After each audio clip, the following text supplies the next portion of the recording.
दोस्तों, राजस्थान में स्थित भानगढ़ किले का नाम आपने जरूर सुना होगा और ये किला मोस्ट हॉरर प्लेसेस में नंबर 1 पर है। 500 वर्ष पुराना ये किला इतना खतरनाक माना जाता है कि यहाँ रात को तो छोड़िए, दिन में भी कोई जाने की हिम्मत नहीं करता। ऐसा कहा जाता है कि जो कोई यहाँ रात के समय गया वापस नहीं आया और हमारी सरकार ने भी इस किले में जाने के लिए प्रतिबंध लगा दिए हैं। दोस्तों, आम आदमी की तो छोड़िए, भारतीय पुरातत्व विभाग ने डर के कारण यहाँ पर अपना ऑफिस भी नहीं बनाया। तो क्या है ऐसा खास इस किले में, इसका पुराना इतिहास क्या है और आखिर क्यों इसे भुतहा किला के नाम से जाना जाता है? दोस्तों, इस किले का निर्माण आमेर के राजा भगवंत दास ने किया था। उस टाइम इस किले के चारों तरफ घनी आबादी रहा करती थी, लेकिन अचानक से इस किले की रंगत गायब हो गई और एक समय हरा भरा रहने वाला ये किला डरावनी जगह में बदल गया। ये एक वीरान जगह में तब्दील हो गया। तब से लेकर आज तक ये इसी तरीके से वीरान पड़ा है। लोगों का कहना है कि यहाँ से रोने चिल्लाने चीखने की आवाज़ें आती हैं। लोगों का मानना ये भी है कि जो भी इसमें रात के समय जाता है कभी वापस नहीं आता। तो दोस्तों, ऐसा क्या इतिहास है इस किले का जिससे ये भुतहा कहा जाने लगा? इस विषय में तरह तरह की कहानियाँ बताई जाती हैं। इसमें सबसे खास कहानी है रानी रत्नावती की। कहते हैं कि किले के निर्माण के समय यहाँ एक बेहद खूबसूरत राजकुमारी रहती थी जिसका नाम था रत्नावती। उसकी खूबसूरती इतनी ज़्यादा थी कि दूर दूर के राजा उससे विवाह करने की इच्छा रखते थे और कई राजाओं ने राजकुमारी के समक्ष शादी का प्रस्ताव भी रखा, लेकिन राजकुमारी ने सभी का प्रस्ताव ठुकरा दिया। एक समय की बात है, राजकुमारी अपनी सहेलियों के साथ बाजार गई थी और वहाँ पर इत्र खरीदने के लिए एक इत्र की दुकान पर रुक गई। दोस्तों, वहाँ पर एक काला जादूगर रहता था जो बहुत ही फेमस था। काला जादू करने में उसका नाम था सिंधिया। उसकी नज़र पास में ही खड़ी राजकुमारी पर पड़ी तो वह उस पर लट्टू हो गया और एक टक उसे देखने लगा और राजकुमारी को किसी भी कीमत पर हासिल करने की ठान ली। अब चूंकि वो काला जादू का महारथी था तो राजकुमारी की खरीदी गई इत्र की बोतलों में एक बोतल उसने चुरा ली। उस बोतल पर कुछ झाड़ फूंक किया।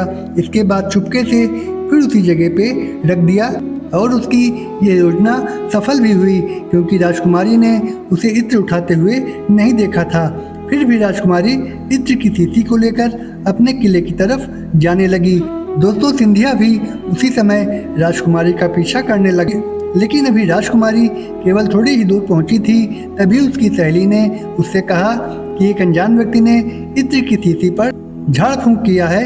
क्योंकि राजकुमारी की सहेली ने उस व्यक्ति को इत्र की शीशी लेकर उस पर काला जादू करते हुए देख लिया था, लेकिन उसने डर की वजह से दुकान पर राजकुमारी से कुछ नहीं बताया।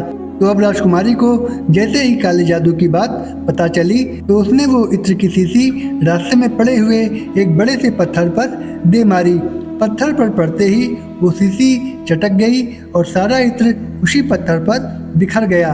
दोस्तों, इस तरीके से इत्र पर किया गया काला जादू उस पत्थर में चला गया। इसके बाद से वो पत्थर अपने आप लुढ़कते हुए सिंधिया की तरफ बढ़ने लगा।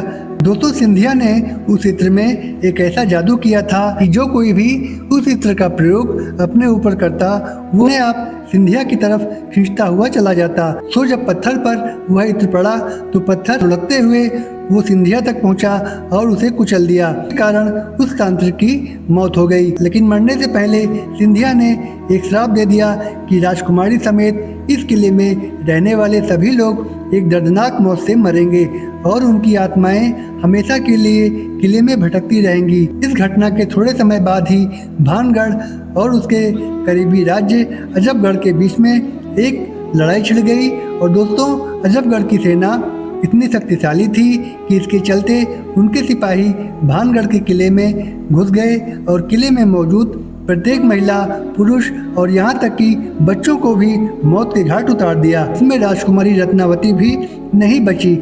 और दोस्तों कहा जाता है कि इस नरसंहार के बाद से ही ये किला भुतहा हो गया और यहाँ पर रहने वाले आसपास के सभी लोग अपने घरों को छोड़कर यहाँ से पलायन कर गए। दोस्तों इस किले के भुतहा होने के पीछे एक कहानी ये भी बताई जाती है कि जब ये किला बनाया गया तो उस जमीन के पास बाबा बालकनाथ नाम के एक साधु रहते थे और बाबा को इस किले के बनने की खबर मिली तो उन्होंने राजा भगवान दास से ये कहा कि वे अपने किले को इतना ऊंचा ना बनवाएं कि उनकी परछाई मेरी कुटिया तक पहुंच सके। अब राजा भगवान दास ने बाबा की बात को नहीं माना और जब किला बन के तैयार हो गया तो इसकी परछाई बाबा बालकनाथ की कुटिया पर पहुंचने लगी। दोस्तों परछाई को देखकर बाबा क्रोधित हो गए और उन्होंने ऐसा श्राप दिया कि पूरा भानगढ़ तबाह हो गया। और दोस्तों जब हमारी सरकार और पुरातत्व विभाग ही इस भूत प्रेत को मानता है तो आम आदमी का क्या कहना। क्या आप भी भूत प्रेत पे विश्वास करते हैं? कमेंट में ज़रूर बताइए। तो दोस्तों ये थी आज की कहानी पसंद आई हो तो वीडियो को एक लाइक करके चैनल को सब्सक्राइब कर दें। फिर मिलेंगे एक नई कहानी के साथ। जय हिंद, जय भारत।